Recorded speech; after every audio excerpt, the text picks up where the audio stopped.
You deploy a naive, symmetric spread capture model into the limit order book. Within milliseconds, a toxic structural imbalance rips through the queue. You are immediately front-run by predatory latency arbitrage. Your capital is vaporized. Why? Because you trusted a sterile textbook formula instead of engineering an asymmetric defense. This is not theory. This is the engineering of real-world spread capture. Let's examine the fatal flaw in the baseline model. We attempt to capture the half-spread, delta. The mathematics dictate that our bid and ask placement distances around the fair price are strictly equal. This assumes a stationary arrival rate for market orders. A perfect, oscillating mean reversion. But live markets are hostile environments characterized by sudden, violent regime shifts. A massive directional sell order arrives.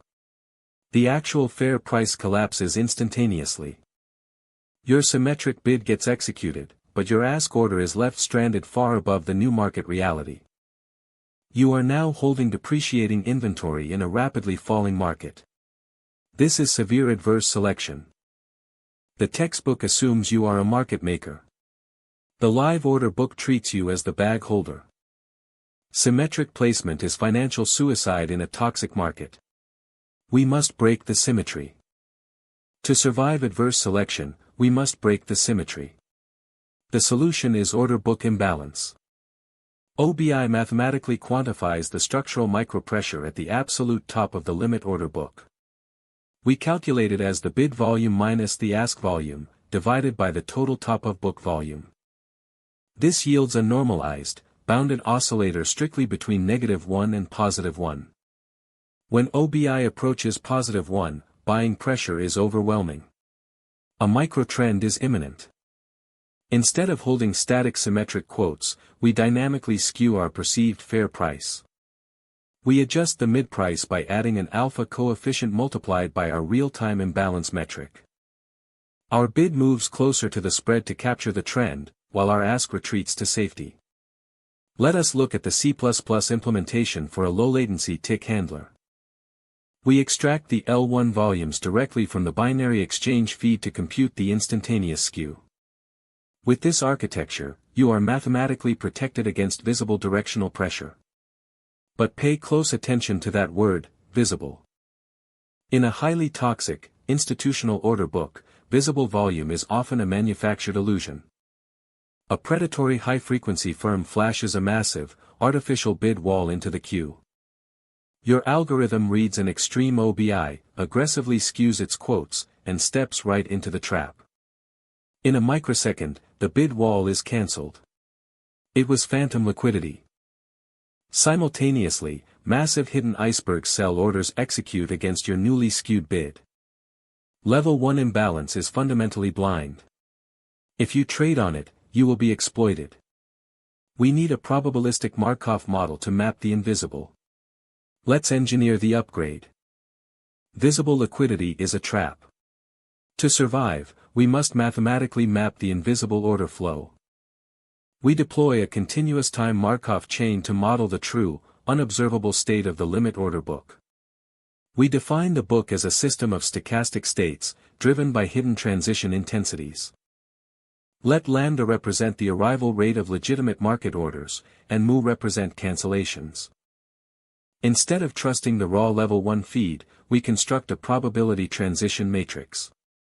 This matrix estimates the exact probability that a massive bid wall is actually a spoofing state. We recalculate our order book imbalance, conditioning it on this hidden state probability. This yields the expected imbalance. A purely mathematical filter that ignores phantom liquidity. We encode this expected value directly into our asymmetric pricing engine. Now, when predatory algorithms flash fake volume, our Markov filter mathematically dampens the skew. Your spread placement remains stable. You are mathematically insulated against spoofing.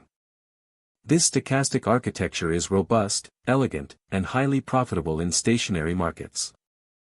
But pay attention to that critical condition, stationary markets. Consider 8:30 a.m. in New York. A major macroeconomic CPI inflation report is released. Instantly, the microstructure is hit with a volatility shock of unprecedented magnitude. The arrival rates, lambda and mu, do not just shift. They trend towards absolute infinity.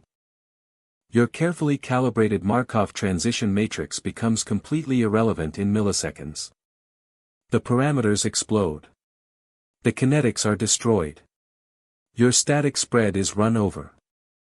Historical probabilities cannot survive a regime shift. We need dynamic pegging algorithms. Static probabilities evaporate during macro shocks. To survive, we deploy dynamic pegging. A pegging algorithm continuously anchors our quotes to a high-frequency microprice.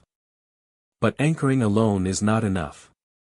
We must dynamically scale our half-spread using real-time volatility. Let sigma represent the short-term variance of the microprice over a rolling millisecond window. Our new bid is the microprice minus the base delta, minus a risk aversion coefficient multiplied by sigma. When the CPI data hits and volatility explodes, our quotes instantly widen, dodging the toxic sweep. Let's engineer this logic in Python. We use an asynchronous WebSocket consumer to track the feed. We maintain a fast updating dec buffer to calculate instantaneous variance on the fly. If the variance breaches our threshold, the algorithm fires a quote update, aggressively widening the spread. You have successfully protected your capital from the regime shift. The Python model works. But in quantitative finance, safety has a severe, structural cost. By aggressively widening your quotes, you lose your place in the price-time priority queue. When the market finally stabilizes, your orders are sitting at the absolute back of the line. Market makers who held their ground capture the reversion, while you capture zero fills. You engineered a perfect defense, but mathematically destroyed your capture ratio. To fix this bottleneck, we must model the probability of execution. You avoided the toxic flow by widening your quotes, but sacrificed your queue position. Survival is meaningless if your capture ratio drops to zero. We must model execution probability. Execution probability decays exponentially as you move your quotes further away from the microprice. Let kappa control the decay rate of the fill probability across the limit order book depth. The probability function is modeled as a times the exponential of negative kappa times our spread delta. We are no longer guessing. We must formulate an objective function to maximize expected profit.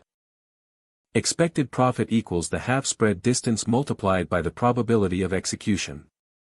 If we set the spread too tight, fill probability is high, but the profit margin is microscopic. If we set it too wide, the margin is huge, but the probability of getting filled approaches zero. By plotting this relationship, we reveal the profit curve. We must find the mathematical apex. Taking the first derivative of the objective function with respect to the spread yields the optimal placement. This is the mathematical sweet spot. Maximum expected capture, calculated dynamically. Your algorithm computes this optimal boundary and fires the limit order to the exchange.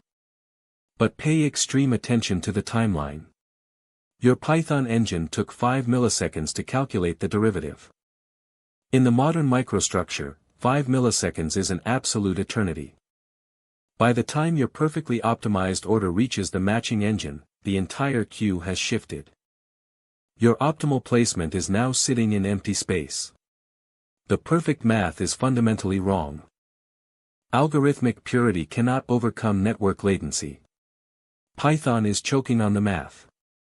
To survive the microsecond trench, we must rebuild the placement architecture from the ground up.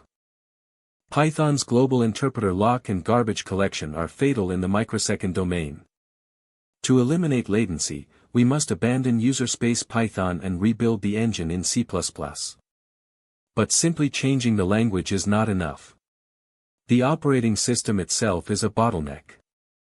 Standard sockets route data through the OS TCP/IP stack, adding thousands of context switches. We must deploy kernel bypass networking, using technologies like solar flares EF_6 or DPDK. The binary market data flows directly from the network interface card into our CPU's L1 cache. Let's examine the ultra-low latency C++ architecture. We pre-allocate a massive memory pool. Dynamic memory allocation during a live tick is strictly forbidden. It causes latency spikes. We use compiler intrinsics like built-in expect to force the CPU to prefetch the execution branch. Our response latency instantly drops from 5 million nanoseconds down to 800. You are now faster than 99% of the market. Your optimal math executes perfectly.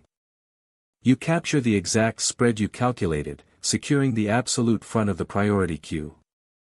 But in quantitative trading, ultimate speed creates a devastating new vulnerability.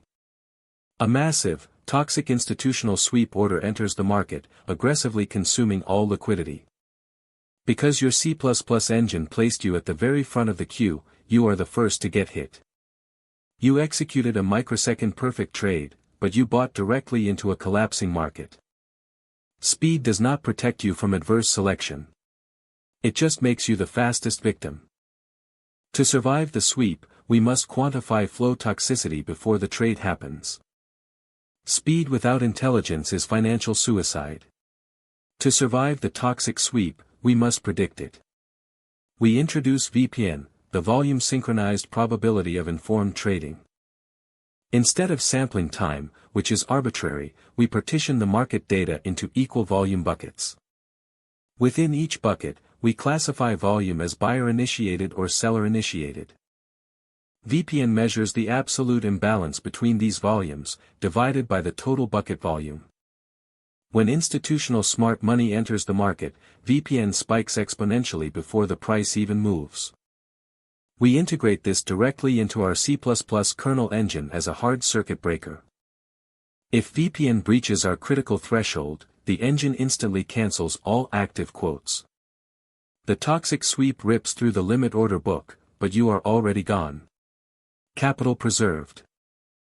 But in modern quantitative finance, no metric is invincible. VPN has a fatal structural flaw. It relies entirely on public exchange data to classify the buying and selling volume. Today, massive institutional flow is hidden inside dark pools and OTC networks. The public feed is an illusion. Your VPN model is reading highly corrupted data. To survive the true microstructure, we must mathematically map the dark pools. Thank you for joining this masterclass. If you want to survive in the algorithmic trenches, subscribe to the Omnicast network, like this video, and stay rigorous.